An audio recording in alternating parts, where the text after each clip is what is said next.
في منتصف الملعب. تمريرة لياسر القحطاني العائد في المباراة الماضية، وكرة ملعوبة لأحمد علي، والبداية يا سلام، يبداها الزعيم، يبداها الزعيم.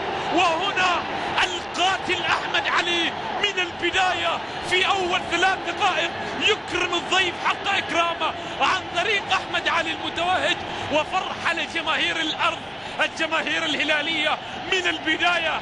بادئ وناوي على ال3 نقاط، زعيم مولع من البداية، داخل الفرن من البداية، حامي ومولع. وأحمد علي الذي توهج مع الهلال السعودي يواصل توهج آسيويا، استلام بشكل ممتاز وتمريرة ملعوبة، واسمع هدير وعتير الجماهير الكبيرة التي تهتف لأحمد علي. استلام كان بشكل ممتاز، دويت 1-2 مع القحطاني من أجمل ما يكون، بداية من الشلهوب، و10 على 10 اللمسة، بص وضع الهدية، فقط ضحى في المرمى، فقط ضحى في المرمى.